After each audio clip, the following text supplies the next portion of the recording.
तो हम लोगों का सौभाग्य आज माधवी कुंज से, हरिद्वार से हमारे श्री भक्ति वेदांत श्री विष्णु महाराज जी, जो पहले राधे श्याम प्रभु के नाम से सब लोग जानते हैं, संन्यास के बाद महाराज जी का नाम हुआ है भक्ति वेदांत श्री विष्णु महाराज जी, हम लोगों के साथ आज जुड़े हैं। महाराज जी जो है बचपन में ही ये मठ में आ गए थे और बचपन से ही महाराज जी मठ की सारी सेवा इतना सुंदर रूप से सीखा और करते भी हैं। जो लोग महाराज जी को जानते हैं, इतना सुंदर श्रृंगार, इतनी सुंदर जो रसोई स्वादिष्ट। मैं भी जाकर के कुछ समय महाराज जी के पास रहा, कुछ रसोई और ठाकुर जी पूजा वूजा महाराज जी से सीखी मैंने भी। हाँ, हरिद्वार में बहुत ही सुंदर प्रसाद, श्रृंगार, पूजा और कीर्तन। देखो क्या इनकी फिर गला है, क्या इनका मतलब सुर है, सब कुछ सब कुछ महाराज जी जो हैं बचपन से ये सब इतना सुंदर रूप से सीखा। और विशेष रूप से गौड़िया मठ में जो कम लोग ही सीखते हैं, महाराज जी उस बचपन काल में जीव गोस्वामी पाद जी के जो हरिनामामृत व्याकरण है, मतलब जो व्याकरण संस्कृत का जो व्याकरण है पूरा, जो संधि संज्ञा और उसके बाद जो भी सब जो सातों जो प्रकरण है, सार सब कुछ सूत्रों सहित महाराज जी ने उसको मतलब पढ़ा, एग्जाम दिया, पास किया बचपन में। फिर उसके बाद और तो उसके बाद जो है भागवत भी पूरा जाकर के महाराज जी जो है पढ़ा, और इतना सुंदर भागवत कथा कीर्तन महाराज जी का, और सब जगह भागवत सप्ताह के द्वारा लोगों को भागवत के जो विचारों में डुबो देते हैं। तो महाराज जी पर विशेष कृपा रही श्री गुरुदेव का, और विशेष रूप से श्रीला वामन गोस्वामी महाराज जी का भी रहा। तो हम लोगों का सौभाग्य आज है कि महाराज जी से हम लोग परम पूज्य शिक्षा गुरुदेव श्री श्रीमद भक्ति वेदांत श्री वामन गोस्वामी महाराज जी के बारे में भी हम लोग सुनेंगे, और साथ साथ जो है गुरु महाराज जी के बारे में भी सुनेंगे। महाराज जी जो है पिछले कई दिनों से हरिद्वार से लगातार गुरुवर्गों की स्मृतियां कर ही रहे हैं। तो फिर भी हम लोग महाराज जी से बहुत विषय वस्तु है तो हम लोग सुनते हैं। तो महाराज जी दंडवत प्रणाम। हम लोगों का सौभाग्य है आपके साथ मतलब जुड़ने का। कृपा करके श्री वामन गोस्वामी महाराज जी का जो वैशिष्ट्य है, जो उनके साथ जो आपका जो संपर्क है, अब श्री गुरुदेव के साथ विशेष रूप से मठ में कैसे आपका आना हुआ और कैसे आपने सेवाएं की, और साथ साथ में व्याकरण भी पढ़ा, विरोध भी था, फिर भी आपने उसको मतलब ठाकुर जी के वो भीतर रख करके वो आपने चुप चुप के फिर पढ़ते थे जो व्याकरण के सूत्र वूत्र सारी चीजें है ना, और किस प्रकार से सेवाएं की और भागवत कैसी सीखी। और गुरुदेव वो सुना रहे थे, आप जैसे गुरुदेव जो है वो आपको बुलाया था तो मथुरा में आप डर रहे थे, पता नहीं किस लिए, फिर बाद में पता चला कि भागवत के लिए फिर बुलाया। किस प्रकार से वो गुरुदेव जो हैं तो पास में बैठा करके पहला जो भागवत आपका फिर कराया। कृपा करके महाराज जी ये सारा जो स्मृतियां हैं जो मधुर मधुर मधुर मधुर भक्तों के निकट कृपा करके प्रकाशित करें। हरे कृष्णा। दंडवत प्रणाम। हरे कृष्ण। गुरवे गौरचंद्राय राधिकाय तदालये कृष्णाय कृष्णभक्ताय तद्भक्ताय नमो। वंशाकल्पतरुभ्यश्च कृपा सिन्धुभ्येव च पतितानां पावनेभ्यो वैष्णवेभ्यो नमो नमः। नमो विष्णुपादाय गौरपृष्ठाय भूतले श्रीमद्भक्तिवेदान्त वामन गोस्वामिनीति नाम।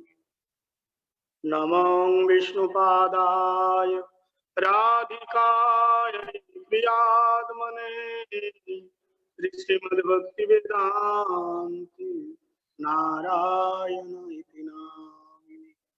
भज श्री कृष्ण चैतन्य प्रभु नित्यानंद श्री अद्वैत गदाधर शिवासादि गौर भक्त वृंद। हरे कृष्ण कृष्ण कृष्ण हरे हरे, हरे राम राम राम हरे हरे। सर्वाग्य अस्मदीय गुरुपाद पद्म नित्यलीला प्रश्न विष्णुपाद परिव्राजकाचार्य वर विदंडी स्वामी कृष्ण भक्ति वेदांत शिल बावन गोस्वामी महाराज जी के श्री चरण कमलों में अनंत अनंत कोटि साष्टांग दंडवत प्रणाम निवेदन करता हूँ। तत्पश्चात शिक्षा गुरुपाद पद्म नित्यलीला प्रश्न विष्णुपाद परिव्राजकाचार्य वर विदंडी स्वामी कृष्ण भक्ति वेदांत शिला नारायण गोस्वामी महाराज जी के श्री चरण सरजों में अनंत अनंत कोटि साष्टांग दंडवत प्रणाम निवेदन कर समस्त रूपानुग गुरुवर्ग सारस्वती दंडी पादगण एवं उपस्थित सभी भक्तों के चरणों में दंडवत प्रणाम निवेदन करता हूँ। विशेष करके हमारे श्रीमान विजय कृष्ण प्रभु की बड़ी आभारी हैं, उनके चरणों में बार बार दंडवत प्रणाम करता हूँ। वे हमें गुरुदेव की महिमा कीर्तन गाने का जो अवसर दिया है। जीवन का सबसे बड़ा लाभ यही है, सत्संग, और सत्संग में संतों की महिमा को गाना। भाग्ये दैना बहुजन्म समर्जितेना सत्संगम च लभते पुरुष ये नाम। ये जन्मा जन्मांतर के, युग युगांतर के, कल्पा कल्पांतर के सौभाग्य का फल है। ये माता पिता की सेवा करने का, तीर्थों में जाकर के पर्यटन करने का, गौ ब्राह्मण साधु संतों की सेवा करने का फल जब किसी के जीवन में पुंजभूत होकर के उदय होते हैं, तब ऐसे ही सत्संग में गुरु की महिमा को गाने का तो अवसर मिलता है। तो मैं अपने आप को बड़ा ही धन्य समझूंगा, और विशेष करके हम सभी लोग धन्य है, क्योंकि हमारे जीवन में गुरु महाराज जी की शतवार्षिक व्यास पूजा महामहोत्सव आए। ये सब के जीवन में नहीं आते हैं और दोबारा आएंगे भी नहीं। इसलिए पूरा 2021 तक गुरु जी के नाम पर, गुरु जी की स्मृतियों को, गुरु जी की महिमा को हम लोग गायन करेंगे, स्तवन करेंगे। जो साधक है वो आखिर भगवान तक कैसे जाता है, जाने की प्रक्रिया क्या है। मैं पहले थोड़ा सा गुरु की महिमा बोलना चाहता हूं, फिर बाद में गुरु जी की लीलाओं का स्मरण करेंगे, स्तवन करेंगे, कीर्तन करेंगे। तो एक साधक, एक बद्ध जीव कैसे अपने परम आराध्यतम इष्ट भगवान के श्री चरणों में पहुंचते हैं। तो पहुंचने के लिए इसमें बहुत सारे माध्यम होते हैं, बहुत भक्तों का हाथ होता है। जैसे एक छोटी सी कीड़े वो इतना नीच है, इतनी छोटी है, इतना अपवित्र है, जो विष्ठा में रहते हैं, कि जो कीचड़ में रहते हैं, मिट्टी में सना हुआ रहते हैं, ऐसी कीड़ी भी कभी कभी कदाचित अगर फूलों के अंदर छुप जाता है, तो फूलों के अंदर वो छुप जाती हैं तो माली क्या करती है, माली क्या करते हैं, माली उस फूल को लेकर के बाजार में बेचने को आता है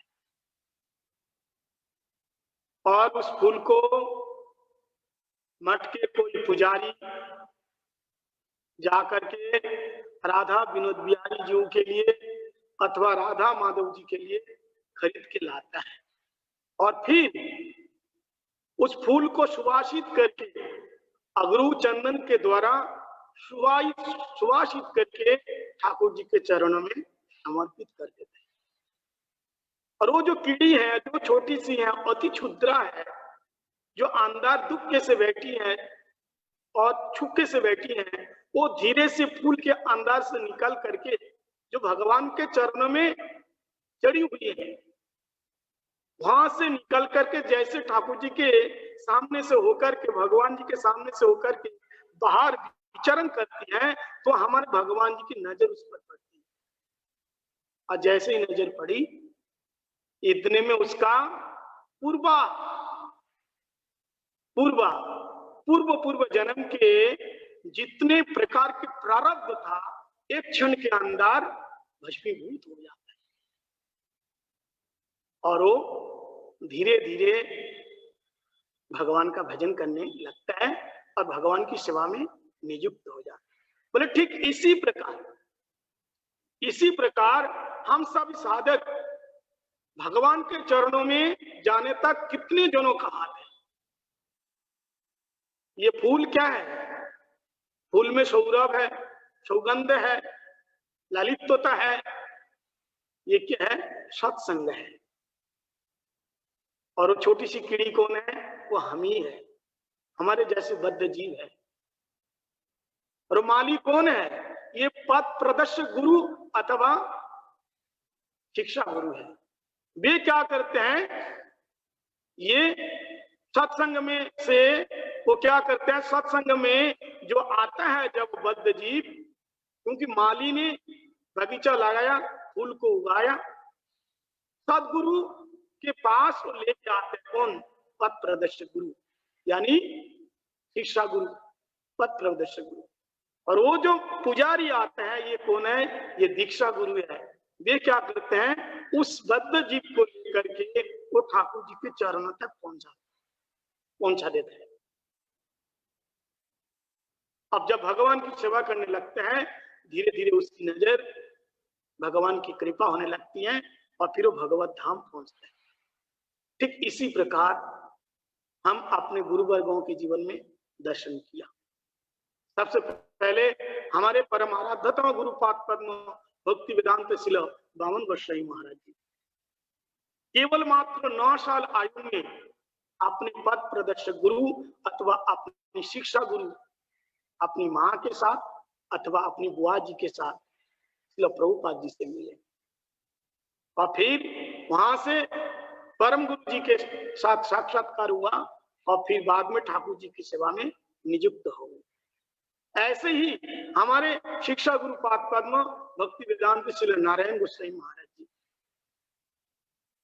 वे सत्संग के द्वारा हमारे नरोत्तमानंद दास ब्रह्मचारी जो हमारे महाराज जी हुए, जिनका नाम है भक्ति कमल मधुसूदन गोस्वामी महाराज जी, वे शिक्षा गुरु है।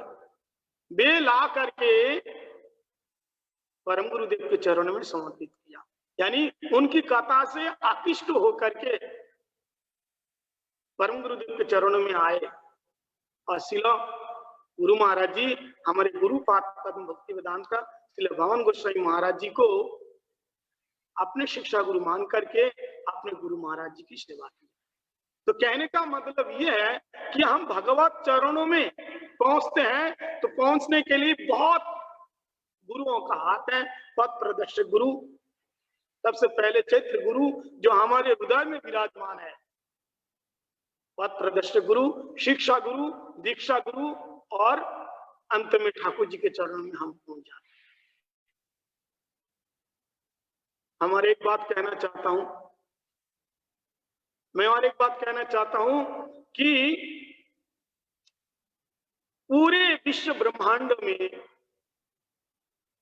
जितने हमारे रूपानुग गुरुवर्ग हुए, लेकिन जैसे हमारे गुरुपाद पद्म भक्ति वेदांत श्रील बामन गोस्वामी महाराज जी की दीक्षा हुई, ऐसे दीक्षा किसी की आज तक नहीं हुई। और जैसे परम गुरुदेव ने उनको दीक्षा दी, और ऐसे दीक्षा किसी आचार्य ने नहीं दी। पर वो कैसे महाराज बोले, हमारे गुरु महाराज जी की दीक्षा कहाँ हुई? बोले जहां भगवान कृष्ण का जन्म हुआ, जहां भगवान कृष्ण का जन्म हुआ। भगवान कृष्ण का जन्म कहाँ हुआ? कारागार में। कहाँ जन्म हुआ? कारागार में जन्म हुआ। तो बताइए, आज तक किसी भी आचार्य ने कारागार में दीक्षा दी? अगर दी होगी तो मेरे को मालूम नहीं। आज तक किसी शिष्य ने कारागार में दीक्षा नहीं दी, नहीं दिया। उनको कारागार में दीक्षा लेनी पड़ी। लेकिन कोई चिंता की बात नहीं है, जो पारसमणि है ना, वो कहीं भी रहे सबको सोना बना है। चाहे भूमि पर पड़ी रहे, चाहे भूमि के ऊपर आसन पर पड़ी रहे, चाहे वो ताम्र पात्र में रहे, चाहे वो लोहे के पात्र में रहे, चाहे चांदी के पात्र में रहे, पारसमणि का अपना ही गुण होता है। तो हमारे परम गुरुदेव ये तो पारसमणि है, और पारसमणि लोहे को सोना बनाते हैं। लेकिन हमारे गुरु वर्ग क्या करते हैं, ये ऐसे पारसमणि हैं, ये लोहे को सोना नहीं बनाते हैं, ये लोहे को पारसमणि ही बनाते हैं। क्या बनाते हैं गुरुदेव? अपने जैसे ही बनाते हैं। इसलिए श्रील प्रभुपाद कहते हैं, मैं आज तक किसी को शिष्य नहीं बनाया। क्या बनाया? हमेशा हमें गुरु बनाया है। गुरु बनाया है हमें, क्योंकि वो पहले से ही तो लोगु है, उसको और क्या लोगु बनाना है? तो हमने गुरु बनाया है। प्रभुपाद जी का विचार है, प्रभुपाद जी कहते हैं हम सभी को गुरु बनाया है। तो पारसमणि सोना को, लोहे को सोना बनाते हैं, लेकिन हमारे गुरुवर को क्या करते हैं, ये लोहे को पारसमणि में बना देते हैं। लेकिन एक शर्त है, बड़े ध्यान से सुनो, एक शर्त है, लोहे में किसी प्रकार का जंग नहीं होना चाहिए। लोहे में किसी प्रकार जंग नहीं होना चाहिए। अगर उसमें जंग लगा हुआ है, मर्चे लगा हुआ है, तो वो पारसमणि उसे, जैसे चंबुक है ना, वो उसी को खींचते हैं जो साफ सुथरा हो। तो सुकृतिवान चातुर्विद्या माम भजन्ते जे जना और जुपासते आर्थी जिज्ञासु अर्थार्थी ज्ञान च भारत। ऐसे हमारे गुरु महाराज जी की दीक्षा हुई, और ऐसे परम गुरुदेव ने दीक्षा दी। ऐसी महिमा है। अब मैं अपने गुरु महाराज जी की महिमा कीर्तन करूंगा। वैष्णव के अंदर अनंत गुण होते हैं। शास्त्र में कहा है कि सर्व महागुण गणा वैष्णव शरीरे कृष्ण भक्ते कृष्ण गुण सकल संचारे। अनंत गुणों से गुणान्वित ठाकुर जी भगवान श्री कृष्ण, वे अपने भक्तों के अंदर सभी प्रकार के गुण समाहित करते हैं। जैसे नाम जप करने वाले के अंदर भगवान अपनी पूरी शक्ति समाहित कर देते हैं। नाम नामकारी बहुधा निज सर्वशक्ति पिता नियमित स्मरण काल, सारी शक्ति समाहित कर देते हैं।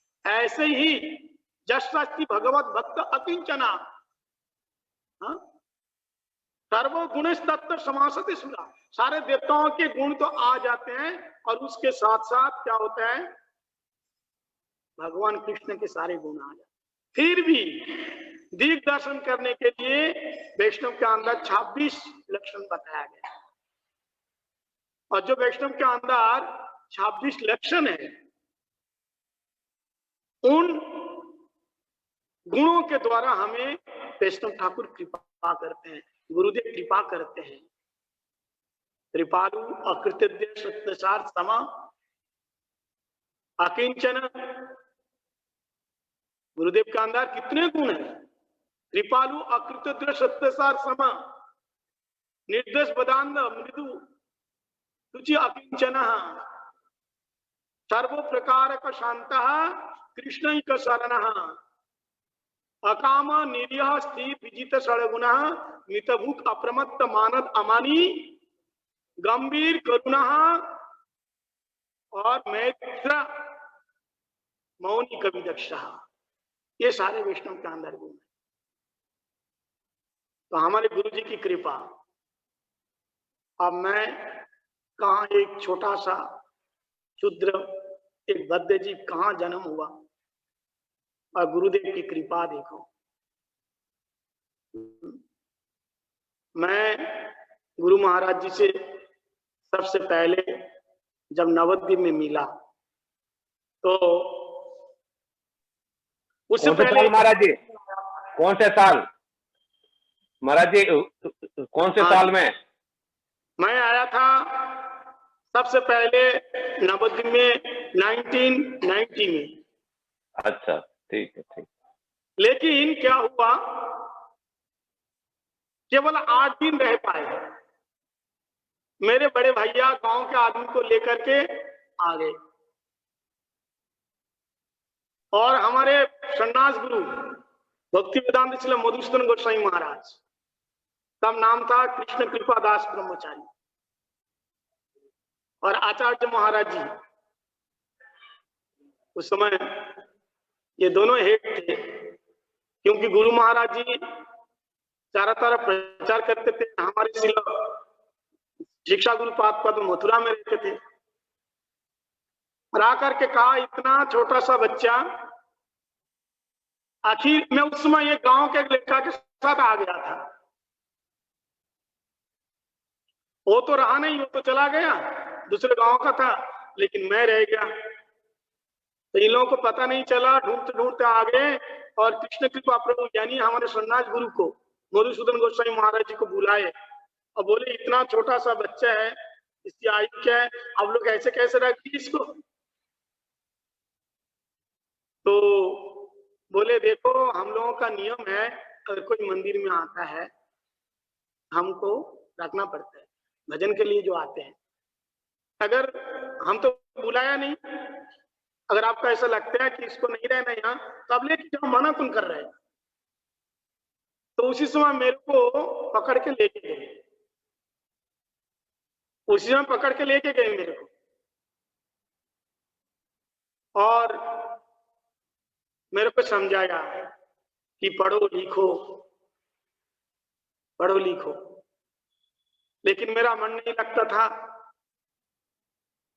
और फिर एक बार मैं फिर छोड़ करके आ गया। ज्यादा दिन नहीं, 2-1 महीने के बाद फिर छोड़ करके मैं आ गया। और जैसे ही आया, तो उसी समय 2 दिन के बाद जब आया था, वो था जनवरी महीने में। तो उसी समय हमारे दीक्षा गुरु पाद पद्म कहीं बाहर थे, और गुरु महाराज जी आ गए।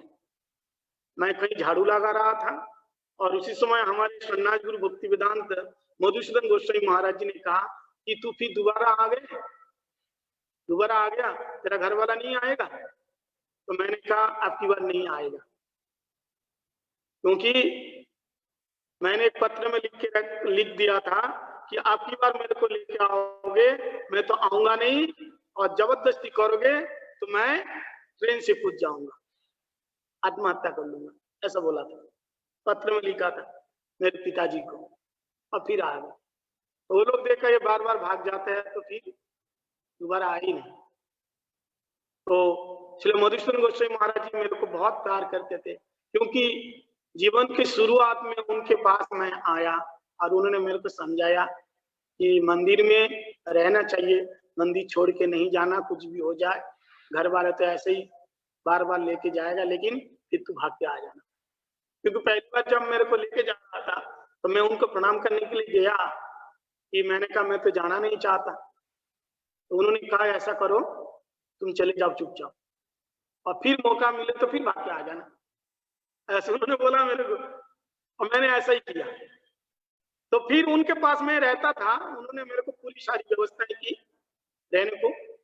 और एक दिन मैं झाड़ू लगा रहा था, एक हफ्ता के अंदर, तो देखा अचानक भीड़ आ गई, कीर्तन करते हुए लोग आ गए।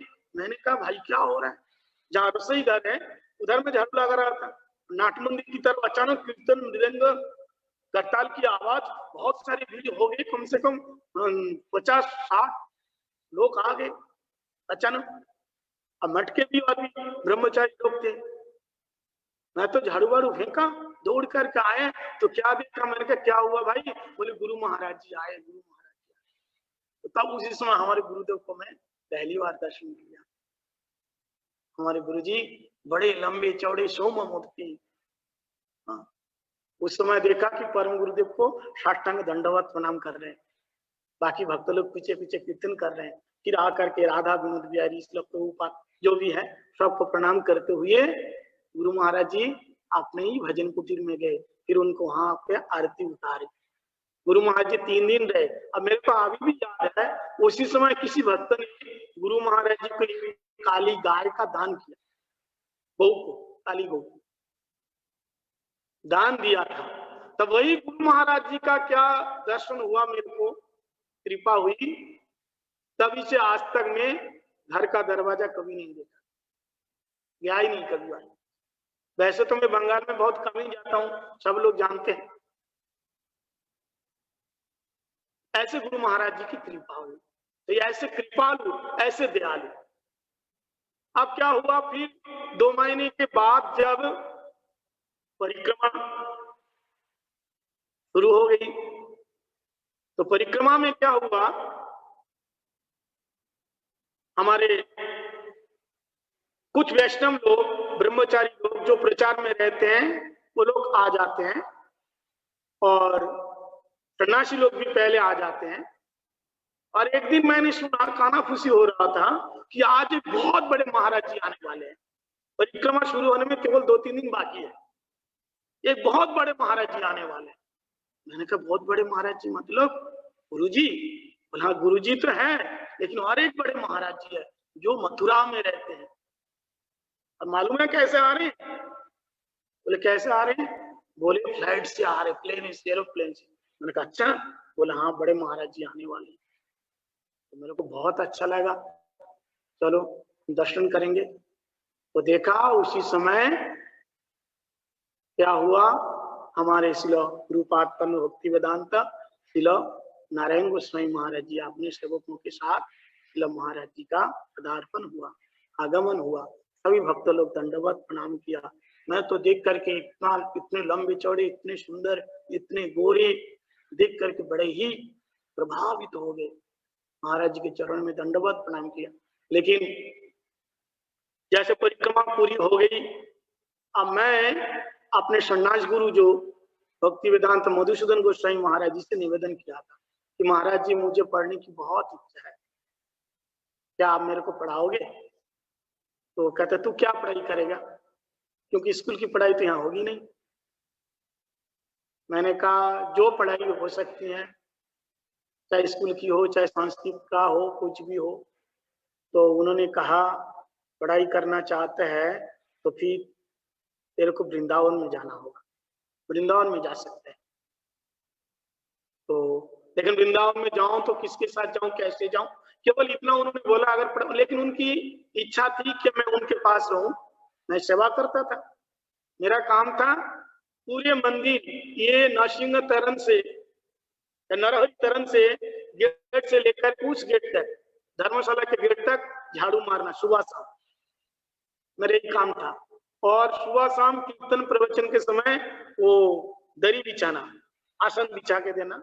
अब वैष्णव लोग जब प्रसाद पाएंगे उनके लिए वो चटाई बिछा देना, फिर पानी से धोना। नियम होता था बाल्टी से पानी लाओ प्रसाद के बाद, और फिर बढ़िया करके सफाई करो, यही काम था। बाकी वैष्णव लोग जो भी छोटा मोटा काम बोलते थे, मार्केट से ये सामान लेकर आओ, वो लेकर आओ, सो लेकर आओ, तो करता था, यही काम करता था। ऐसे करते करते मैं 2-3 महीना तक नवद्वीप में रहा, फिर पौष पूर्णिमा आ गई। तो आप मेरे को वृंदावन जाना, वहां पढ़ाई होती है, तो जैसे परिक्रमा खत्म हो गई और मैंने शिला गुरुपाद पद्म भक्ति वेदांता श्री नारायण गोस्वामी महाराज जी के कमरे में गए दंडवत के लिए, और हमारे साथ और एक नया ब्रह्मचारी आया था, उसका नाम रहीनी कुमार हुआ, दीक्षा के बाद रहीनी कुमार हुआ, और मेरा नाम तो राधेश्याम हो गया। तो दंडवत प्रणाम किया, तो इतने में जो चुचुड़ा से हमारे शिला भक्ति वेदांत त्रिविक्रम गोस्वामी महाराज जी, उनको भी सेवक चाहिए, क्योंकि जो नए नए लड़के आते हैं वो भेजा करते हैं, अलग अलग आश्रमों में भेजा करते हैं, तो हम दोनों हैं। तो इतने में क्या हुआ, हमारे जो प्रणाल गुरु भक्ति वेदांत मधुसूदन गोस्वामी महाराज जी मेरे पीछे पीछे आ गए, ताकि मेरे को बोलने के लिए मेरी तरफ से किसको वृंदावन में भेजना है। इतने में हमारे शिला महाराज जी ने कहा, हम दोनों लड़के थे, क्योंकि चुचुड़ा में भी ब्रह्मचारी चाहिए, और जो हमारे वृंदावन में एक राधा रानी कुंज है, और वहां ये गोपीनाथ गौड़ी मठ है, उस गोपीनाथ गौड़ी मठ के जो मठ कमांडर के नाम चंदन प्रभु के नाम से हम लोग बोलते हैं, जैसे उनका नाम सुचारू प्रभु ऐसा कुछ नाम है, तो उनको भी चाहिए था। उन्होंने महाराज जी से शिला गुरु जी से प्रार्थना किया कि हमको भी सेवक चाहिए, और चुचुड़ा वाले महाराज जी उन्होंने भी कहा हमें नए लड़के चाहिए, और हम दोनों हैं। अब हमको मालूम नहीं है, तो दोनों आ गए शिला महाराज जी के पास। तो हमारे गुरु जी ने कहा, भक्तिवेदांत शिला नारायण गोस्वामी महाराज जी ने कहा कि मेरे को देख करके कहा कि तुम कितने दिन आए हो यहाँ? मैंने कहा केवल 3 महीने हुए। अच्छा, तो तुम कहाँ रहना चाहता है? वैसे गुरुजी ऐसे पूछता नहीं, ऐसे भेज देते हैं। तो इतने में पीछे जो खड़े थे हमारे जो मधुसूदन गोस्वामी महाराज जी, उन्होंने कहा इसको पढ़ने की बहुत इच्छा है और ये अच्छा लड़का है।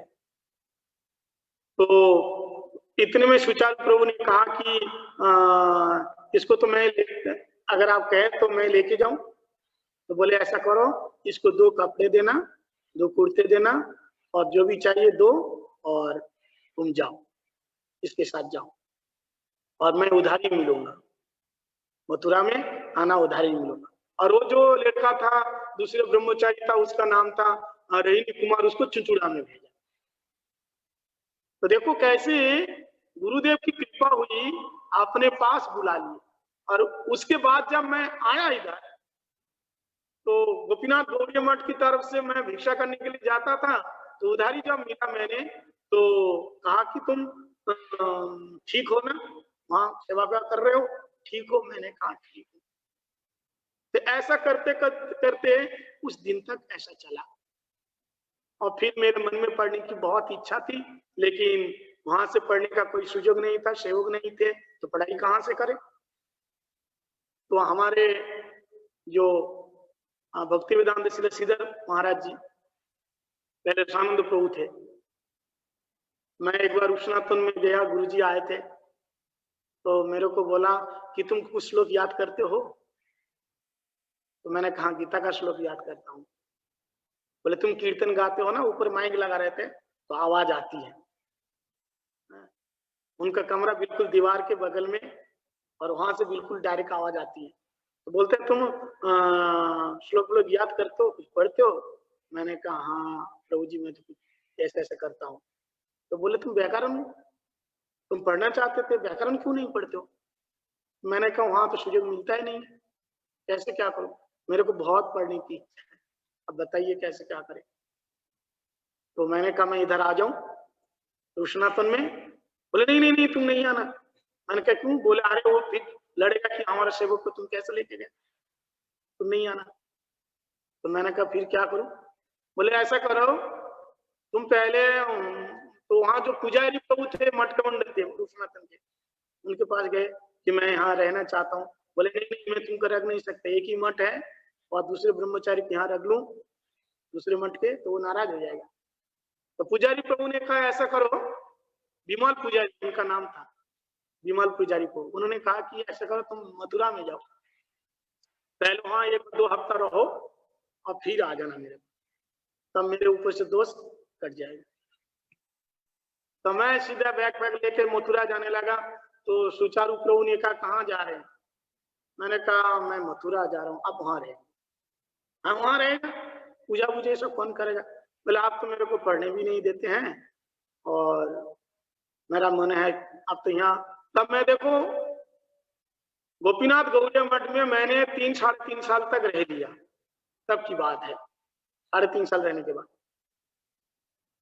और फिर इसके बाद मथुरा में गया और मथुरा में 1-2 हफ्ता रहने के बाद फिर इधर ही आ गया, फिर उन्होंने कुछ नहीं बोला। तो मैंने इस तरह से धीरे धीरे और भी बहुत सारी जो बाधा विपत्तियां थी जैसे भी हमने पढ़ाई करी। एक बार क्या हुआ, गुरु जी आए मथुरा से और मैं दंडवत प्रणाम किया। तो शिलो गुरु जी ने पूछा कि तुम पढ़ाई करते हो? मैंने सुना तुम व्याकरण पढ़ते हो। मैंने कहा पढ़ता हूँ। तो बोले एक मैं हिंदी का मीनिंग बताता हूँ, इसका संस्कृत श्लोक क्या है तुम बताना।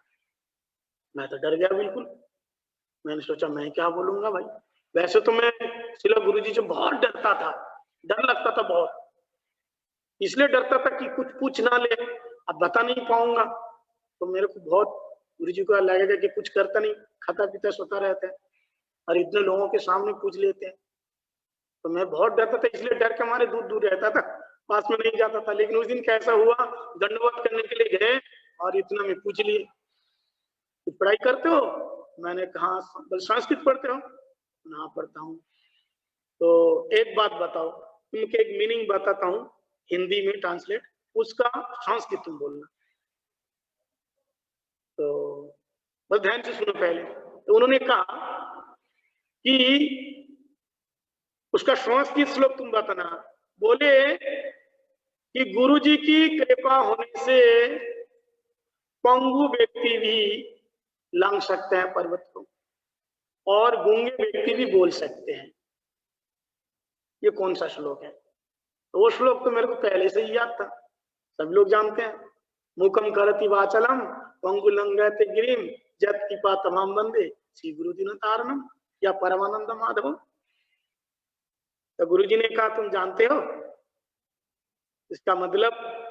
मैंने जो बताया, अगर गुरुदेव की कृपा होती है तो लंगड़े व्यक्ति भी लंघ सकते हैं पर्वत को, और गुरुदेव की कृपा होए तो मूर्ख व्यक्ति भी क्या कर सकते हैं? वो बाचाल हो सकते हैं। या बाचा या मुकम करति बाचलम, बाचलम मतलब बहु भाषाते बाचलम नास्ति। बकबक करने वालों को बाचल बोला जाते हैं, लेकिन बहु भाषाते बाचलम, यहाँ बाचल शब्द का अर्थ यही नहीं है। यहाँ बाचाल का मतलब, बाचाल मतलब क्या? बाचा अलम करती थी बाचाला, जो हमारी वाणी को भी अलंकित करते हुए उसको बाचाल बोलते हैं। यानी हमारी वाणी में कृष्ण का नाम हो, गुरुदेव का नाम हो, उसी वाणी को, उसी बच्चा को बाचाल बोलते हैं। तो तुम जो संस्कृत पढ़ रहे हो, तुमको मालूम नहीं है संस्कृत पढ़ने से इसके मद होता है, अहंकार होता है कि मैं बहुत जानता हूं, इसके अहंकार होते हैं। और जितने लोग संस्कृत पढ़े कोई भी नहीं टीका, चला गया है। इसलिए संस्कृत पढ़ो, माना नहीं है, लेकिन सारी सेवा करके मंदिर की सेवा करो। वैसे करते हो क्या तुम? मैंने कहा मैं पूजा करता हूँ। उस समय पुजारी था, वहां भी पूजा करता था। मैंने रुसनाथन में भी 8 साल तक लगातार पूजा किया मैंने, और पूजा के बीच में अपनी पढ़ाई पूरी करी मैंने। और अकेले पुजारी, आजकल जैसे तो सुबह एक पुजारी शाम के पुजारी, पहले ऐसा नहीं होता था, अकेले ही पूजा करता था सुबह से लेकर के शाम तक, सब लोग जानते हैं। और हमारे जो प्रभु जी विमल प्रभु श्रृंगार कर देते थे बड़े ठाकुर जी को, हम छोटे ठाकुर जी को करते थे ऐसे। तो इस प्रकार से गुरुजी की कृपा देखो, यानी हमारे अंदर मत ना आए, अहंकार ना आ जाए, क्योंकि हर चीज का एक अहंकार होता है, मद होता है। देखो अभी मैंने 26 लक्षण बताया, उसमें से एक लक्षण है गुरुदेव का अकिंचन। अब गुरुदेव अकिंचन का मतलब क्या है? अकिंचन का मतलब क्या है? जन्म, ऐश्वर्य, विद्या और रूप, ये चारों होने के बाद भी जिसके अंदर किसी प्रकार का मद ना हो, अहंकार शून्य हो, उसी को कहते हैं अकिंचन। और वही त्रिनादोपी हो सकता है। तो हमारे गुरुदेव के अंदर देखो, वे कैसे जन्म, महाराज जी का जन्म ब्राह्मण कुल में, तिवारी जी सब लोग जानते ब्राह्मण कुल। जन्म ऐश्वर्य, ऐश्वर्य की कमी नहीं थी, जैसे जन बल ऐसे धन बल। इसलिए जब भी हमारे गुरु महाराज जी को, दीक्षा गुरुपाद पद्म को कोई भी चीज की आवश्यकता होती थी, तो हमारे जिला शिक्षा गुरु के निकट भेज देते थे। कोई पैसा की आवश्यकता हो, कोई बनवाना है, कुछ करना है, यहाँ तक कि टोटा गोपीनाथ जी उनको सपने में कहा कि मुझे वस्त्र चाहिए, तो दीक्षा गुरुपाद पद्म ने फोन करके बताए, जैसे भी पत्र के द्वारा जैसे भी उन्होंने बताया कि ऐसे चाहिए, आप बनाओ। तो लक्ष्मी कमी नहीं थी उनका। इनका नाम क्या है? नारायण। नारायण जी कौन है? लक्ष्मीपति है। बताइए, जो स्वयं लक्ष्मीपति है, इनके धन की है कोई कमी नहीं होती है। जैसा नाम वैसे काम, पैसों की बारिश होती थी, जहां जाते थे सभी लोग जानते हैं। कोई बता रहे थे मेरे को, बोले जब गुरुजी अपने भजन कुटीर से बाहर निकल करके थोड़ी देर के बैठते हैं ना, तो कहते हैं थोड़ी देर के अंदर, ज्यादा नहीं 10, 15, 20 मिनट बैठते थे, भक्तों से बात करते थे, इतनी सारी दक्षिणा आ जाती थी अब गुरुजी की सेवा के लिए। तो लक्ष्मी की कमी नहीं है, तो ऐसे ऐश्वर्य, ऐश्वर्यवान। और कैसे? विद्या, विद्या कैसी? इनकी विद्वता क्या बताऊं, विद्वता। उसी समय गुरुजी के समय पूरे गौड़ीय मठ में, केवल गौड़ीय मठ नहीं और दूसरे संप्रदाय में भी, चाहे चारों शुद्ध संप्रदाय हो चाहे 13 अपर संप्रदाय के लोग, सभी जगह में एक ही चर्चा है, इसलिए नारायण गोस्वामी महाराज जी रसिक संत है। और इनके मुख से हरिकथा सुनने के लिए हम खुद स्वयं देखा, अलग अलग संप्रदाय के लोग दौड़ दौड़ करके आते हैं। जैसे फूल जब खिलते हैं और उसकी सुगंधी चारों तरफ जब महकते हैं, तो क्या करते हैं? भ्रमर चारों तरफ से उड़ उड़ करके फूल के मकरंद को पीना चाहते हैं। ऐसे गुरु जी की विद्या, विद्वता। और केवल विद्या मतलब ऐसी विद्या नहीं है, जैसे रसिक भी थे, परम करुण भी थे और गंभीर भी थे। और उनका प्रचार कैसे? बिल्कुल परम गुरुदेव जैसे ही उनका प्रचार। परम गुरुदेव को कहा गया आचार्य केसरी, वज्राद कठोरानी और मृदुनी कुसुमादपि। ऐसे हमारे श्रील महाराज जी, जब रसिक गुरुजी जब रस की व्याख्या करते थे, राधा तत्व सुनाते थे, लोगों को समझना मुश्किल हो जाता था क्या कह रहे हैं। और दूसरी तरफ जब तत्वों की बात करते थे, असलियत में अगर हम बोले तो गौड़ीय संप्रदाय का जो विचारधारा क्या है, हमारे श्रील महाराज जी, श्रील गुरुजी भक्ति वेदांता श्रील नारायण गोस्वामी महाराज जी, उन्होंने प्रतिष्ठित किया। क्योंकि सहजिया लोग, प्राकृत सहजिया लोग गौड़ीय मठ के ऊपर ऐसे उंगली उठाए थे। गौड़ीय मठ का कोई गुरु परंपरा नहीं है, कलियुग में सन्यास कहां से आ गया, जो प्रबंध पंचकम लिखे है ना, इन सारी बातों को लेकर के वो लोग हमेशा गौड़ीय मठ के ऊपर ऐसे कोसते थे, कुछ ना कुछ बोलते थे, कुछ ना कुछ बोलते थे। हाँ, वृंदावन का बहुत बड़ा एक प्रेस वाला श्यामलाल हाकिम, ये सब उल्टा सीधा लिख करके ऐसे छापा के भेजते थे। वो आ गए गुरु जी के पास। अब इतने बड़े विद्वान है, देखो केवल डिग्री लेकर के थैला में रखने से नहीं चलेगा। हाँ, 4 5 6 डिग्री है हमारे पास, उसे काम लगाना पड़ेगा। अगर डिग्री से संप्रदाय की रक्षा नहीं हुई, हमारे संप्रदाय को कोई गाली दे रहे हैं, गोली मठ को कोई गाली दे रहे हैं और कुछ उल्टा सीधा बोल रहे हैं और तुम चुपचाप बैठे हो, हम तो भजन कर रहे हैं। अगर शक्ति है तो सामना करो। गुरु जी ने ऐसे सामना किया। उन्होंने कलम उठाई, वेद वेदांत उपनिषदों का सार, सारम सारम उद्वृतम करके उन्होंने प्रबंध पंचकम लिखा। जो 5 जो सब्जेक्ट है, उन्होंने ऐसा प्रबंध पंचकम लिख करके मानो उन प्राकृत सहजिया उतार्किक व्यक्ति के मुंह में ऐसे ताला मार दिया। वो ताला तो ताला ऐसा नहीं ताला था मानो अलीगढ़ का एकदम फेमस ताला, उसके मुंह में लगा दिया। अभी तक उसकी चाबी खोल नहीं पा रहे, अभी तक नहीं बोल पाते हैं, आगे पीछे बोलते हैं, लेकिन सामना करने की हिम्मत नहीं है। स्वयं उसी राधा कुंड के उन्नों के गढ़ में जाकर के भी बोलते थे। ऐसे गुरु जी की महिमा है। तो ये विद्वता है, संप्रदाय के लिए उन्होंने लड़ाई किया है। केवल इतना नहीं है, और उस वाणियों का संरक्षण करने के लिए उन्होंने ग्रंथ का प्रकाशन किया। अभी हम लोग जितना ग्रंथ पढ़ रहे हैं ना, पहले सब तो सारे बांग्ला भाषा में होते थे, संस्कृत में होते थे, लेकिन इसलिए गुरु जी का ऐसा देन है, उन्होंने सारे ग्रंथों को हिंदी में ट्रांसलेट किया और हिंदी के साथ साथ हजारों भाषाओं में उन्होंने ट्रांसलेशन किया, तभी हम लोग जान पा रहे। तो ऐसी विद्वता उनकी, ऐसी विद्वता, इसलिए उनको ये विद्वता देख करके, और दूसरी तरफ दानी दान सब कुछ देख करके जुगाचार्य जी की उपाधि दी गई है, अब सभी लोग जानते हैं। तो गुरुजी ये कहना चाहते हैं कि अगर तुम संस्कृत पढ़ रहे हो, उसके साथ साथ सेवा करो। अगर सेवा नहीं किया, हरिनाम नहीं किया, तो उसका केवल अहंकार हो जाएगा कि मैं बहुत जानता हूं। हम लोगों की आदत कैसी है मालूम है?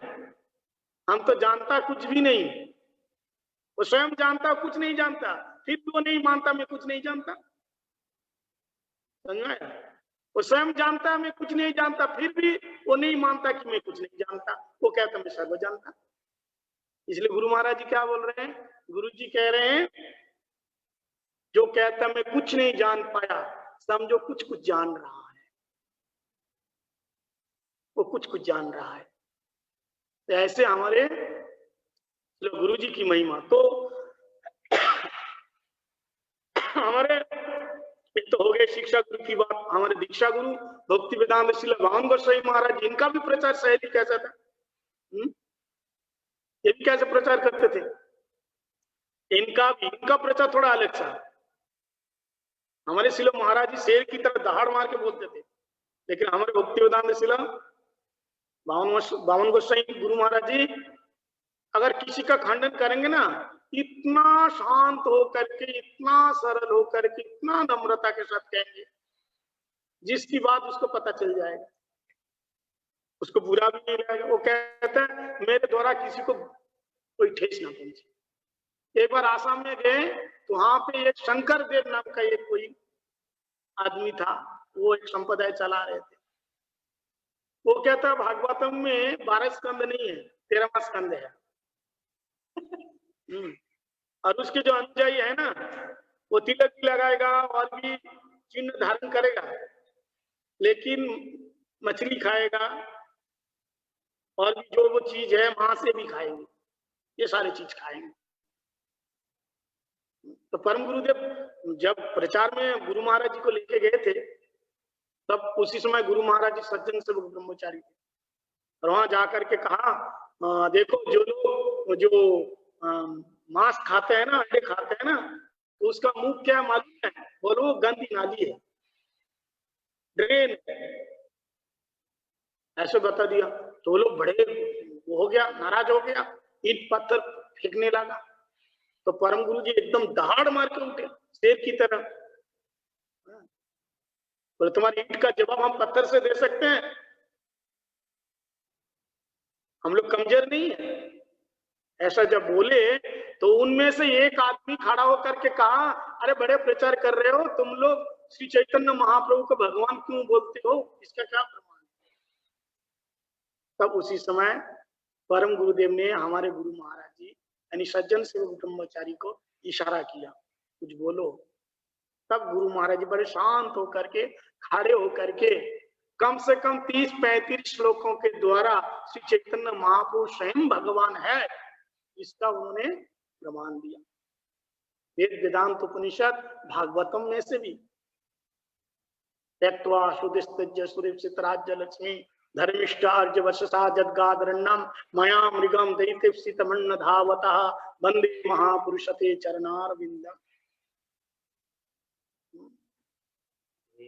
ध्येयं सदा परिभवं नमोष्टद्यं तीर्थास्पद शिव विरिञ्चिनूतं शरणं धित्तार्थित्य पुंतपाल भवाब्धिपोतं वंदे महापुरुषते चरणारविंदम। हमारे गुरु महाराज जी ऐसा खंडन किया तो लोग सुन करके भी हैरान हो गए। तो ये हमारे गुरु वर्गों की ये विशेष ये महिमा रही है। इस प्रकार से उन लोगों ने प्रचार किया है। और हमारे शिला गुरु महाराज दीक्षा गुरुपाद पद्म ये क्या बोलते थे? वे कहते थे शास्त्र में जितने आदेश है मेरे लिए, और अगर तुम मेरे हो तो तुम्हारे लिए। गुरु महाराज जी कभी श्री गुरुदेव अर्थों का संग्रह नहीं करते थे। कहते हैं मेरी कुर्ते में जो जेब है ना, मेरे कुर्ते में जो जेब है वही मेरे लिए बैंक है, और उसमें जो भी है सब हरि गुरु वैष्णव की सेवा के लिए। और ऐसा भी हम सुनते हैं कि अपने अप्रकट के 10-15 साल पहले उन्होंने पैसा कुछ छूते नहीं थे, नहीं छूते थे। से वो लोग उठाते हैं वही रखते हैं, जिसको कभी कुछ देना है तो वही लोग करते थे। गुरु महाराज जी ऐसे छूते नहीं, ऐसे संत, ऐसे हमारे गुरु वर्ग हुए, किसी प्रकार का लोभ नहीं। तो इस प्रकार से गुरु जी ने कहा कि संस्कृत पढ़ो और ठीक है, लेकिन सब सेवा करो, सब कुछ करो। तो इस प्रकार से गुरु जी की ऐसी कृपा है और मुझ पर कृपा हुई। एक बार क्या हुआ, सबसे पहले जब आते थे बीच बीच में तो हरिकथा बोलते थे। उन्होंने रुषनाथन गौड़ी मठ में बृहद भागवतामृत का प्रवचन दिया, हाँ, वेणुगीत का भी प्रवचन दिया। तो उसी समय मैं नया नया था जब, तो मेरे को समझ में नहीं आता था हिंदी। ठीक है, सभी लोग बैठते थे सुनते थे। मैं भी गुरुजी हैं प्रवचन दे रहे तो बैठना भी चाहिए, डांटेंगे नहीं, तो मैं आके बैठता था। अब थोड़ी देर बैठा, समझ में नहीं आ रहा था क्या बैठेंगे बताओ। अगर अभी यहाँ कोई दूसरी भाषा में, उर्दू भाषा में प्रवचन करे तो आप लोग बैठेंगे? कितनी देर बैठेंगे? तो मेरे को समझ में नहीं आता था, तो मैं थोड़ी देर बैठ करके वहां से निकल गया, उठ गए। अब देखो कितना ध्यान रहते हैं। और जैसे प्रणाम करने के लिए गया मैं, तो मेरे को बोला इधर आओ, पास में आओ। गया, बोले तुमने आज हरिकथा में बैठा था? तो मैंने कहा अच्छा क्या हुआ? पहले दिन तो आधा सुन करके आ गया, दूसरे दिन गया ही नहीं। दूसरे दिन गया ही नहीं, दूसरे काम में लगा रहा। तो जैसे प्रणाम करने के लिए गया तो कहा कि तू हरिकथा सुनने क्यों नहीं आता है? तो मैं डरता हुआ कहा कि महाराज जी मेरे को ना समझ में नहीं आता है। समझ में नहीं आता? क्या समझ में नहीं आता है? बोला आप जो बोलते हैं ना समझ में नहीं आता है मेरे को। तो मैं बांग्ला भाषा में बोला। उन्होंने कहा बांग्ला भाषा में, गुरुजी की बांग्ला देख, कहते हैं पाटे क्या ना बसबो ना, तुम्हें पाटे क्या ना बसबो ना, तुम्हें पाटे क्या ना बसो नहीं, तुम प्रवचन में क्यों नहीं बैठे?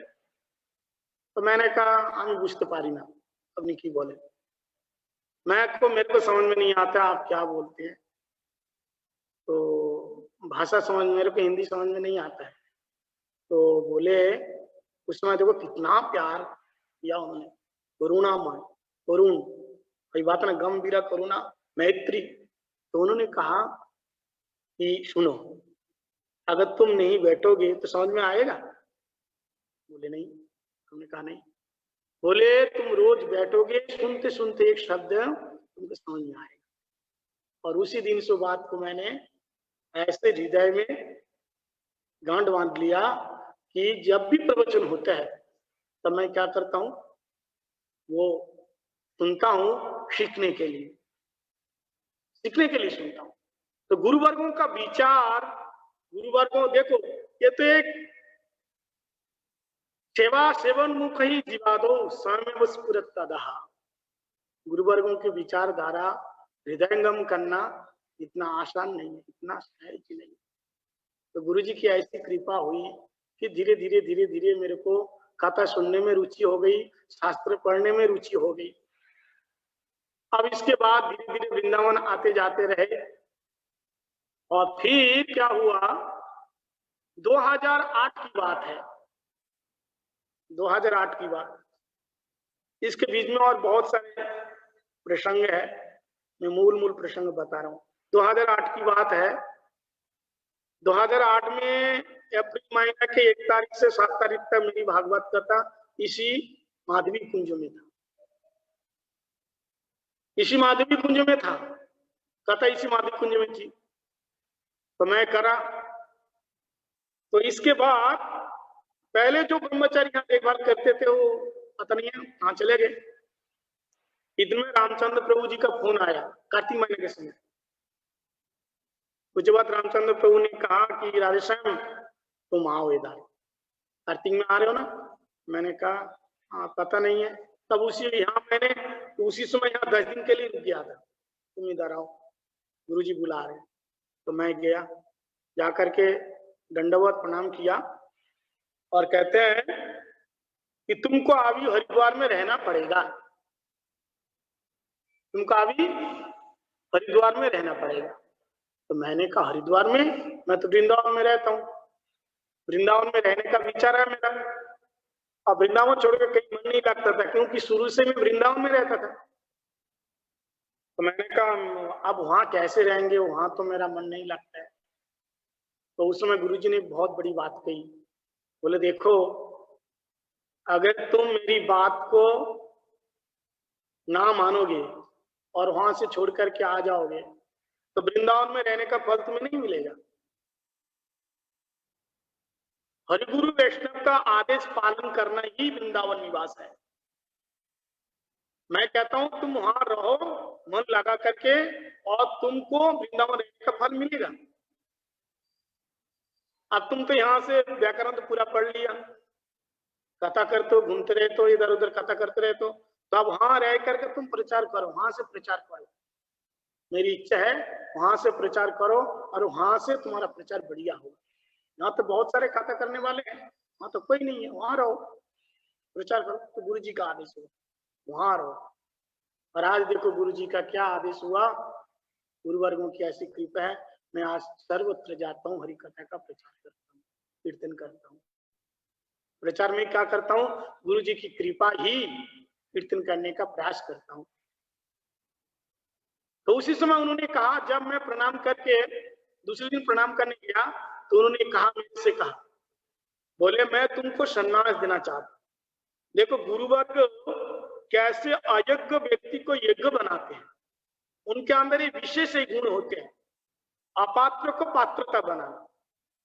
बद्धजीव सभी तो अपात्र हैं, भले ये अहंकार से कहे कि मैं सब कुछ जानता हूं, लेकिन अपात्र ही है। मेरे अंदर काम है, क्रोध है, लोभ है, मोह है, सब कुछ भरा पड़ा हुआ है, और मेरे को कह रहा है मैं तुमको सन्यास देना चाहता हूँ।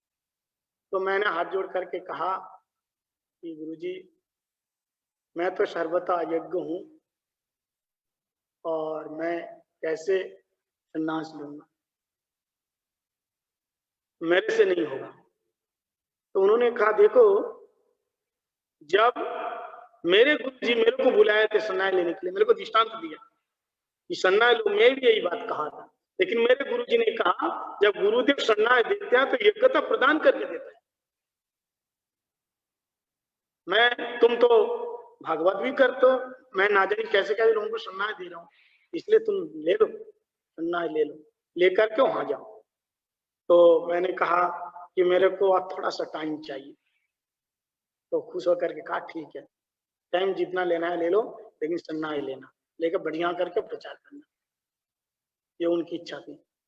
तो फिर दूसरे दिन मेरा आने का था, ट्रेन थी, और सुबह जैसे दंडवत मेरी ट्रेन उत्कल से यहाँ आना था, 11:55 का ट्रेन है। तो गुरुजी वहीं कुछ विशेष उसी में थे, तो दरवाजा बंद था, भीड़ थी, कुछ ऐसा था, तो मैं जा नहीं पाया, इसलिए बाहर से प्रणाम करके आ गया, बाहर से प्रणाम करके आ गया। फिर दूसरे दिन कॉल आया उनका, इसलिए माधव महाराज जी ने कहा कि भाई महाराज तुम्हारे संग कथा बोलबे। माधव महाराज होंगे कोई उनके सेवक को भाई बोलते थे, माधव महाराज भाई बोलते हैं, शायद माधव महाराज जी होंगे। तो फिर मैंने फोन लिया, दंडवत प्रणाम किया, तो बोले तू चले गई আমাকে बोलिस नहीं क्या? मैंने बोला, बांग्ला भाषा में बोला, तुम गया मेरे को क्यों नहीं बताया? मिलके तो जाना चाहिए था ना, ऐसे ही चला गया। तो मैंने कहा मिलने तो गया था, लेकिन वहां भीड़ थी। बोले हाँ वो तो मालूम है, लेकिन फिर भी थोड़ा अपेक्षा करके जाता। मैंने ट्रेन का भी टाइम हो रहा था, इसलिए आ गया। तो उन्होंने कहा माथा ठंडा करके वहां रहना, वहां से जाना नहीं, ऐसा बोले मैं ये बात बोलने के लिए वहां ही रहो, उधर ही रहो ना, और फिर मैं आऊंगा। फिर उन्होंने गुरुजी फिर 2008 में 9 में फिर यहाँ आए, यहाँ का ऋषिकेश में जो एक स्थान है कोयल घाटी, पहले यहाँ आते थे, हमारे यहाँ माधवी कुंज में के कुंज के जो 12 नंबर रूम है वहीं रुकते थे, और फिर वहां से एकांत के लिए जब गर्मी का मौसम होता था, सुंदर गंगा जी के किनारे ऋषिकेश में वहीं निवास करते थे। और मैं क्या करता था, गाय का जो दूध रोज 5-6 लीटर दूध मैं यहाँ से भर भर के यहाँ से लेके जाता था, सब लोग जानते हैं, यहाँ से लेके जाता था।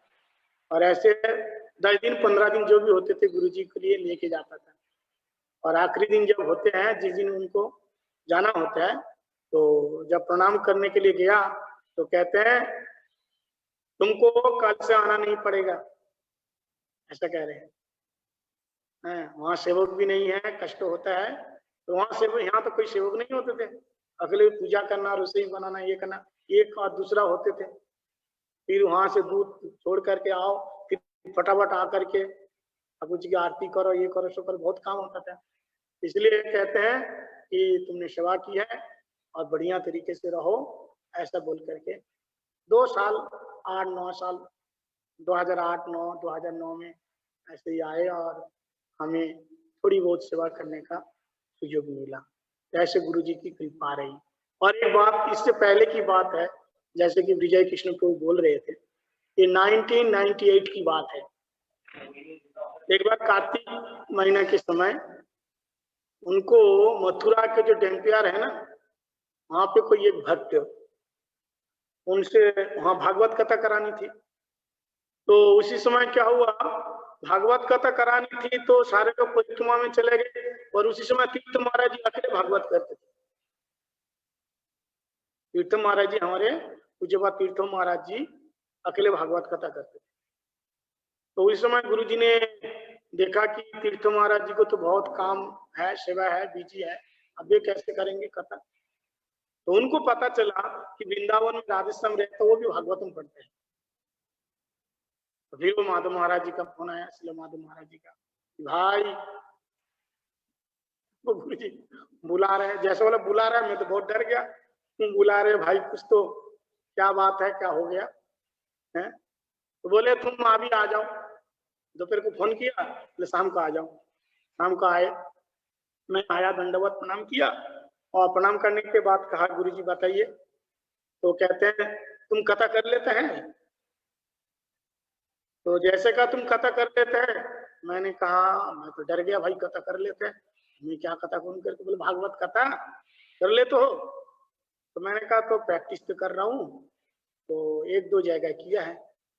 तो कहते हैं ऐसा करो, ये कथा है मथुरा में, और तुम ऐसा करो, आज जाओ और कल सुबह, कोशिश से कथा है, कल सुबह अपना सारा सामान लेकर के यहाँ आ जाना और कथा करना है तुमको। अब तो मेरे मन में तो एकदम लड्डू फूट रहा था, उसी के मारे मोर नाच रहा था, और दूसरे तरफ डर भी लग रहा था, क्या बोलूं, कैसे बोलूं, क्या करूं, बहुत डर लग रहा था। और एक तरफ तो बड़ी खुशी हो रही थी कि चलो कथा करने को तो सुयोग मिल गया। गया, सामान पामान लेके आया, और कथा थी सिंधी, वो सिंधी वाला धर्मशाला ना, सिंधी वाली धर्मशाला जो भी है उसी में। जिस दिन कथा थी गुरुजी स्वयं गए हमारे साथ, और भी उनके सारे भक्त लोग थे। और एक ऐसे जैसा हम यहाँ बैठे, ऐसे एक छोटी सी बैठ गद्दी बनाए, हम सारे लोग बैठे थे। गुरुजी बैठ करके बढ़िया करके 10-15 मिनट प्रवचन दिया, और दे करके बोले, प्रवचन में ये बोले, देखो ये लड़का छोटा सा है लेकिन बढ़िया कथा सुनाएंगे, तुम लोग ध्यान से सुनना। और उस समय मैं हिंदी भी ठीक से बोल नहीं पाता था, अभी भी नहीं बोल पाता हूँ, ऐसी कोई बात नहीं है। तो टूटी फूटी हिंदी जैसे भी बोलता था। बोले ध्यान से सुनना, समझ में आएगा, कथा सुनाएंगे। तो गुरुजी जैसे जैसे छोटी सी बैस गद्दी है, तो मेरे को ऐसे खिसक गए थोड़ी से, और मेरे कह इधर बैठो। अब मैं डरूं, उतरे तब तो बैठूं, कैसे बैठूं मैं? गुरुजी बैठे। देखो जैसे एक छोटा सा बालक, जिमी बालक महतारी, जैसे माँ बालक की रक्षा करते हैं हर प्रकार से, कैसे करुणामय है। हम लोग करुणा को समझ नहीं सकते। हमने कहा ना कि हमारे जीवन में गुरुदेव अपने सारे छापी लक्षणों के द्वारा हमें दर्शन कर रहे हैं, लेकिन हम उसका अनुभव नहीं कर पा रहे। गुरुजी थोड़े से खिसक गए और बोले यहाँ बैठो। बोले कुछ नहीं हुआ, यहाँ बैठो। मैं बैठा, और उन्होंने अपनी ही प्रसादी माला हमारे गले में दिया। जो जो लोग वहां थे उस समय, उनको पता होगा, बहुत पुरानी बात है, कौन किसकी बात याद रखते हैं, वो हमारी बात है इसलिए हम नहीं याद रखें, हमारी घटना है। अब उन्होंने माला पहना दिया और ऐसे सर में हाथ दिया और बोले डरना नहीं। गुरु जी को मालूम है मैं बहुत डरता हूँ, आज भी डरता हूं मैं, डर लगता है वो, डरना नहीं। अपने हरिगुरु वैष्णव से डर लगता है, वैसा डर नहीं लगता है। तो कहते हैं डरना नहीं, कथा सुनाओ। तो गुरुजी बोल करके चले गए और बोले मैं आखिरी दिन में फिर आऊंगा। अब कथा तो उस समय सुबह शाम कथा होती थी।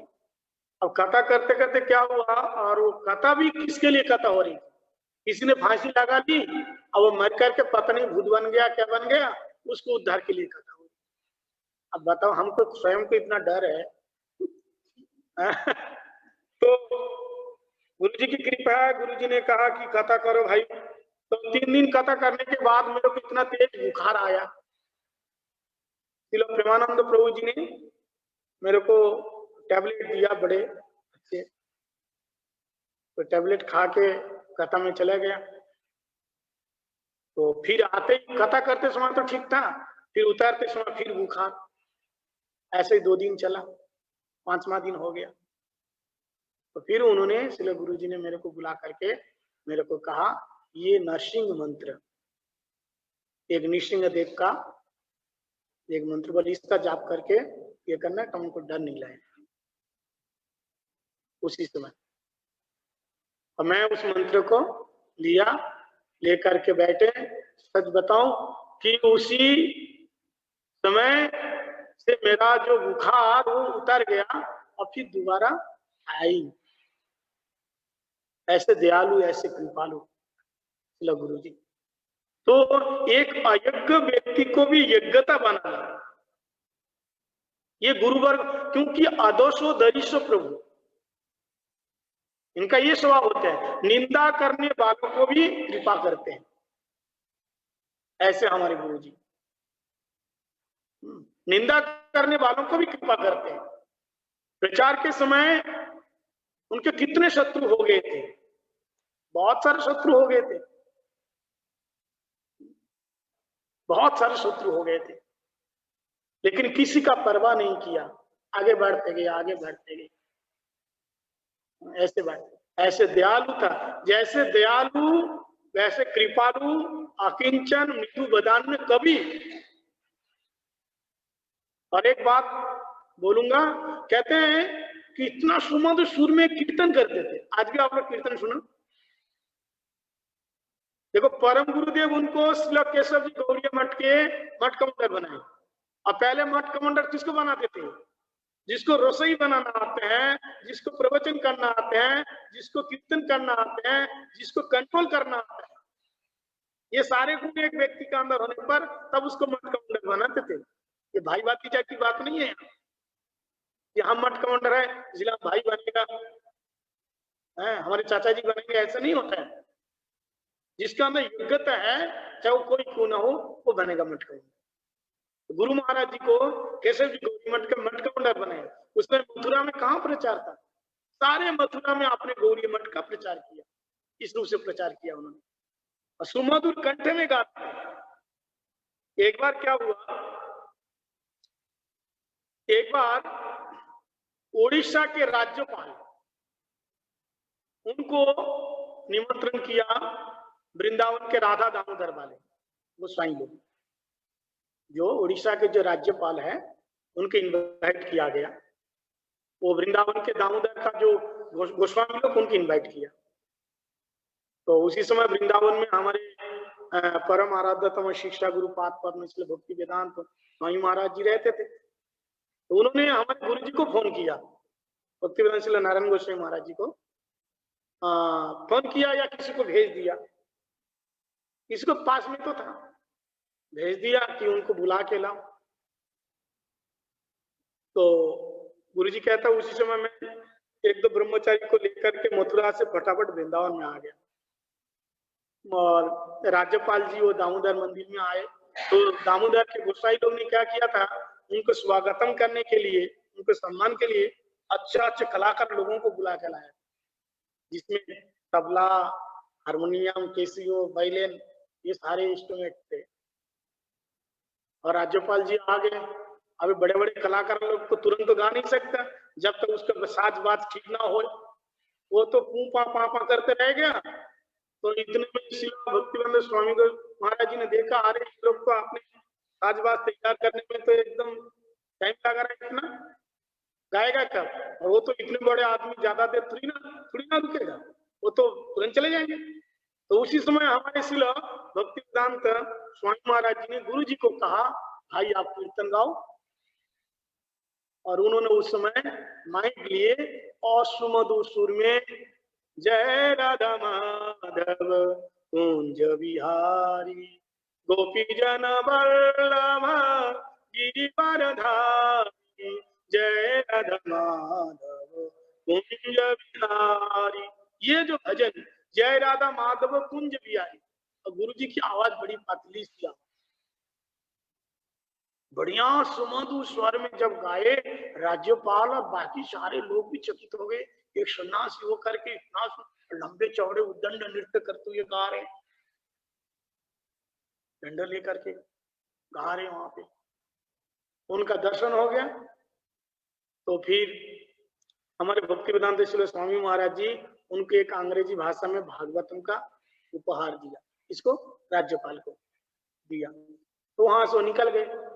अब राज्यपाल जाने के बाद दामोदर के गोसाई लोग वो बेचारे क्रोधित हो गए बोले भाई हम इतना साजबाज लेके आए उनको सुनाने के लिए, ये सन्यासी लोग तो गाने नहीं दिया, इन्होंने जय राधा शुरू कर दिया, तो ये लोग क्या गाएगा फिर?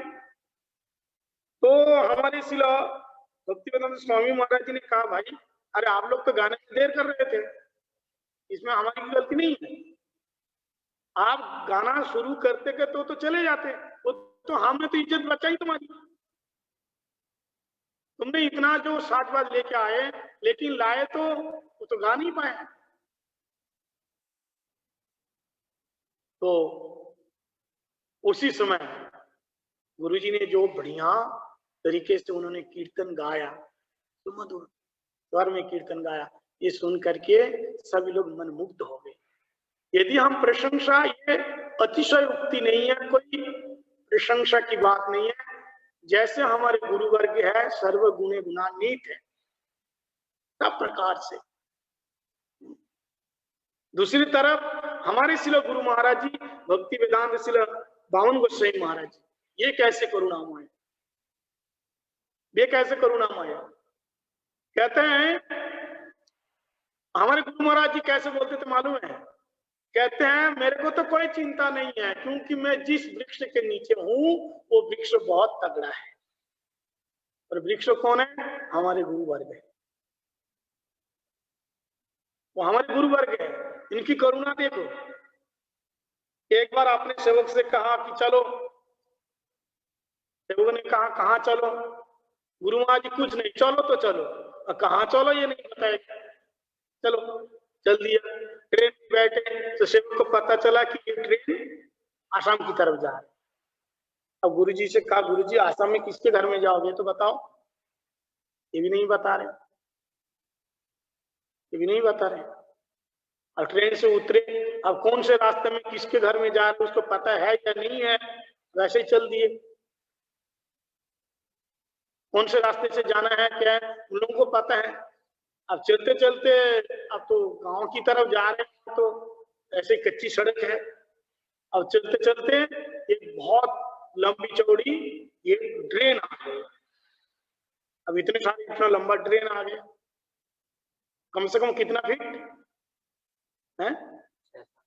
6-7 फीट चौड़े ऐसे, 4-5-6 ऐसे कुछ चौड़े हैं, मतलब ठीक ठाक चौड़े हैं। अब कैसे जाएंगे? बोले उनके साथ वो भी कौन थे? उनके गुरु भाई थे। उन्होंने ये बात मेरे को बताया। वो पहले थे गोवर्धन प्रभु, बाद में भक्ति वेदांत गिरी महाराज जी हुए। उन्होंने ये बात मेरे को बताया। बोले तुम्हारे गुरु महाराज जी के साथ मैं था। उन्होंने कहा कि महाराज जी आप कैसे जाओगे, क्या करोगे? बोले तू लांग सकता है? बोला हम तो लांग सकते हैं, आपकी जो कपड़े के जो है पुतली है वो लेकर के तो हम छलांग लगा देंगे, लेकिन आप बताइए क्या करेंगे, आपका इतना भारी शरीर है, लंबे चौड़े हैं। तो गुरुजी ने कहा तू मेरी चिंता मत कर, तू आप ही कर, मैं तो पार हो जाऊंगा जैसे तैसे, तू चिंता मत कर। तू कैसे जाएगा? तो हमारे प्रभु जी थे, गोवर्धन प्रभु जी थे, सोचा कि महाराज जी को इधर रहने दो, मैं छलांग मार करके उस पर जाऊंगा और लोगों को बुला के लाएंगे। और उन्होंने अपनी शक्ति दिखाई पीछे होते और दौड़ करके आकर के जैसे वो लांगने के लिए छलांग मारी और मुंह के बल पर धड़ाम से गिरा, धड़ाम से गिरा। मिट्टी तो थी, धूल मिट्टी थी, धड़ाम से गिर करके तुरंत एकदम खड़े हो गए। वो भी लंबे चौड़े थे। और जैसे ही कपड़े को धूल झड़ने लगे तो ऐसे पीछे देखा तो गुरुजी आ गए। देखा इस पार, बोले आप कैसे आ गए? बोले जब तुम गिरा ना तब आ गया। जब धड़ाम से मुंह के बल गिरा तो अच्छा हुआ मैं तेरा हाथ पकड़ लिया, फिर तू ड्रेन में गिर जाता, तो ड्रेन में गिर जाता है। तो गुरु महाराज के जीवन में ऐसे अलौकिक और करुणामय कैसे देखो, जिनके घर जाना था उनको कुछ भी मालूम नहीं है और गुरुजी जाकर के बरामदे में बैठे हैं और वो लोग खेत में काम कर रहे हैं। गांव वाला जाकर के कहा भाई तुम्हारे गुरुदेव जी आए हैं, और वो लोग अपने काम छोड़ करके भाग भाग के आए, गुरुजी आए गुरुजी आए। तो देखा गुरुजी एक सेवक के साथ चुपचाप बैठे हैं।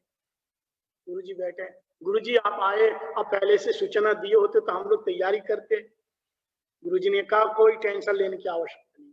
हमारे गुरु महाराज जी, हमारे दीक्षा गुरु पाद पद्म के विशेषता ये रहे, अगर किसी भक्त के घर में जाते हैं रात को और वो कहते हैं गुरुजी आपके लिए प्रसाद की व्यवस्था हम फटाफट कर देते हैं और क्या प्रसाद पाना आप बताइए, तो गुरुजी क्या बोलते थे? उन लोगों की ये व्यस्तता को देख करके ये परेशान ना होए, इसलिए गुरुजी क्या बोलते थे? हम खा के आए हैं, हमारा पेट बहुत भारी है, अभी खाने का कोई विचार नहीं, प्रसाद पाने का कोई विचार नहीं, आप लोग परेशान मत होइएगा, आप लोग आराम से रहो और अपन विश्राम करेंगे, कोई टेंशन नहीं। ऐसे गुरुजी थे हमारे। अब वो भक्त लोग गुरु महाराज के लिए क्या लाऊं क्या करूं? गुरुजी ने कहा बनाने की कोई जरूरत नहीं है, तुम्हारे घर में मुरमुरा है, मुरमुरा बोले तो परमल बोलते हो ना जिसको, तो यहाँ का परमल तो अलग टाइप का होता है, बंगाल का अलग टाइप का होता है, बड़े स्वादिष्ट होते हैं परमल। बोले परमल है, बोले है, बोले पानी ले जाओ, उसको धो करके रखा। बोले गुरुजी नारियल भी है, बोले ठीक है, वो नारियल को भी लाओ, उसको ऐसे ही क्या बोलते हैं, चूर चूर करके, पूर के बोलते हैं, चूर चूर करके उसको निकाल के लाए। बोले गुरुजी दूध भी है, गाय का दूध, बोले वो भी लाओ, केले भी है, वो भी लाओ, चीनी भी है, चीनी भी लाओ।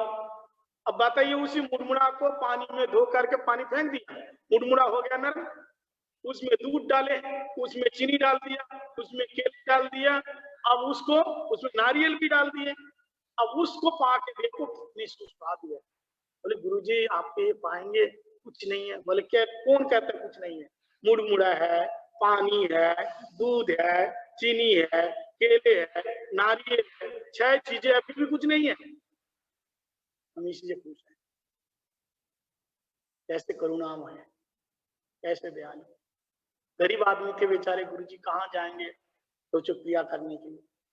बगल में एक मास्टर जी थे, उनके घर में इंतजाम किया, उसका घर ठीक ठाक था, अटैच बाथरूम, कैसे भी पक्का था। तो गुरुजी से कहा, गुरुजी ये बगल वाले हैं, ये इनका घर ठीक ठाक है, अब वहाँ विराम कीजिए, आराम कीजिए, और वहाँ पे आपके लिए व्यवस्था है। तो गुरु महाराज जी ने बिल्कुल मना कर देना, मैं नहीं जाऊंगा। जब मेरे बच्चे लोग सालों साल इस कुटिया में रह सकते हैं, क्या मैं 2 दिन के लिए नहीं रुक सकता? मैं यहीं रहूंगा। और गुरुजी देखो गए ही नहीं, गुरुजी गए नहीं। ऐसे गुरु महाराज जी की महिमा।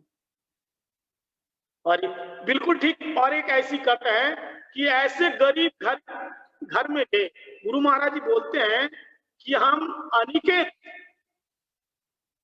अनिकेत का मतलब हमारा तो घर बार कुछ नहीं है, सब तो गुरु जी का ही है, हम तो खुद ही दरिद्र हैं, सब तो गुरु जी का ही है, हमारा को क्या है, हमारा कुछ नहीं है, सब गुरु जी का ही है। इसलिए गुरु महाराज जी, हमारे भक्ति वेदांत शिला बामन गोस्वामी गुरु महाराज जी कहते हैं कि एक शिष्य को क्या गर्व होना चाहिए, एक शिष्य को ये गर्व होना चाहिए कि मैं गुरु जी का खाता हूँ, गुरु जी का पीता हूँ, गुरु जी का पहनता हूँ, और गुरुदेव के दिए हुए श्वासों को लेकर के जीता हूँ। और ये गर्व नहीं हुआ तो फिर शिष्य बनने का लायक नहीं है। अगर वो सोचता कि मैं खुद कमा के लाता हूँ, खुद खाता हूँ, और कभी कभी गुरु जी को दक्षिणा देता हूँ, हम लोग कई सोचते हैं ना, गुरु जी को हमने दक्षिणा दे दी। अरे दे दिया तो क्या दे दिया तुमने, गुरु जी कृपा करके लिया है ना हमारे दोस्त को, गुरु जी कृपा करके तुम्हारे दोस्त को लिया है, ऐसा नहीं है। तो ऐसे हमारे गुरु वर्ग है, तो गुरु वर्गों को हम समझ नहीं पाते हैं। घर में ढूके हुए हैं और वो फूस का बना हुआ था, रात को बारिश हुई और टप टप टप टप पानी गिरने लगा।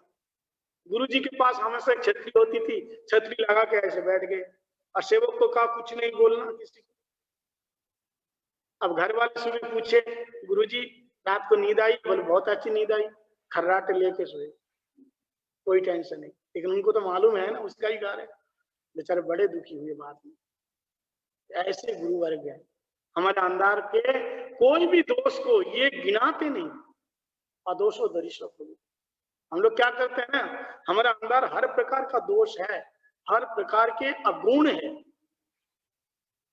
लेकिन गुरुदेव क्या करते हैं, हम जन्मा जन्मांतर के पापी नीच अछूत, फिर भी गुरुदेव अपने चरणों में रखते हैं। और देखो सबसे बड़ी बात यह है, गुरुदेव देखो संसार में हम लोगों को कैसी आदत है, किसी का अगर दीक्षा लेनी है ना तो पहले गुरु महाराज जी क्या बोलते हैं कि ये चीज नहीं खाना, ये चीज नहीं खाना, ये नहीं करना, वो नहीं करना। पहले खान पान की शुद्धि, खान पान की शुद्धि है, फिर बाद में हरिनाम दीक्षा लेने का। पहले ऐसा ही होता था, गुरुदेव ऐसे हरिनाम नहीं देते थे, अच्छी तरह से परख लेते थे, अच्छी तरह से परख लेते थे, ऐसे दीक्षा नहीं देते थे। दीक्षा लेने के लिए बहुत टाइम लगता है, लेकिन पहले योग्यता बना के फिर देते थे। तो तुम्हारे अंदर जो प्याज लहसुन और मांस मीट जो भी आप खाते हैं, दारू जो भी पीते हैं, उसको छोड़ने का। एक को कहते हैं, एक ने कहा महाराज मैं तो चाय पीती हूँ, चाय नहीं छोड़ सकती। तो एक साधारण से चाय जब वो नहीं छोड़ सकते हैं, चाय के प्रति आसक्ति है, वो चाय के लिए भगवान को छोड़ देंगे, गुरु जी को छोड़ देंगे, लेकिन चाय को नहीं छोड़ सकते हैं, गुरु जी का आदेश नहीं मानेगा। एक बार क्या हुआ, एक चेला आए गुरु जी के पास रहने को। अब क्या हुआ, गुरु जी ने पूछा बेटा तू दारू पीते हैं? शिष्य बनने के लिए आया। तो 2-4 दिन मंदिर में ऐसे रहा, प्रसाद बढ़िया मिलते हैं, अच्छा लगा कि मठ में रहूंगा। तो गुरु जी ने कहा बेटा तू चाय पीता है? तो कहते हैं हाँ गुरु जी पीता हूँ। दारू पीते हैं? हाँ पीता हूँ। मांस मीट अंडे सिगरेट बीड़ी पीते हैं? बोले गुरु जी सारे सब कुछ पीता हूँ, लेकिन बेटा अगर दीक्षा लेनी है, मंदिर में रहना है, आश्रम में रहना है, तो चाय छोड़ो, बीड़ी छोड़ो, सिगरेट छोड़ो, प्याज लहसुन छोड़ो, मांस मीट छोड़ो, ये सब छोड़ो। तो मालूम है चला ने क्या कहा, बोले गुरुजी मैं तो इतना सारा नहीं छोड़ सकता, मैं एक को छोड़ सकता हूँ। क्या? एक को छोड़ सकता हूँ। गुरुजी बड़े प्रसन्न हो गए, वाह भाई वाह, मैंने क्या एक प्रवचन सुनाया और इसने एक छोड़ने के लिए खुश हो गए, एक छोड़ने के लिए तैयार हो गए। चलो कोई बात नहीं, कम से कम एक एक तो छोड़ देगा, आखिरी में बिल्कुल कुछ नहीं बचेगा, शुद्ध भक्त बनेगा। हाँ बेटा तू क्या छोड़ेगा, या बीड़ी छोड़ेगा पहले, या चाय छोड़ेगा पहले, या सिगरेट छोड़ेगा पहले? तो क्या बोलता मालूम है गुरुदेव, ना मैं तो चाय एक चीज छोड़ूंगा। वो क्या है बताया, ना मैं चाय छोड़ूंगा, ना बीड़ी छोड़ूंगा, ना सिगरेट छोड़ूंगा, ना मैं मांस मीट अंडा छोड़ूंगा। तो गुरुदेव ने कहा फिर क्या छोड़ेगा? बोले गुरुजी इतना सारा तो एक साथ नहीं छोड़ सकते हैं, केवल एक चीज हम छोड़ सकते हैं, एक को छोड़ सकते हैं। बोलो क्या? बोले मैं आपको छोड़ सकता हूँ। मैं आपको छोड़ सकता हूँ। गुरुजी ने कहा कृपा करो भाई। तो ऐसे जो शुद्ध वैष्णव है वो पहले खान पान का फर्क रखते हैं, ऐसा नहीं है। बहुत से लोग उंगली उठाते हैं, अरे आजकल तो महात्मा तो ऐसा ही हो रहे हैं, वैसा ही हो रहे हैं, ऐसे नहीं है।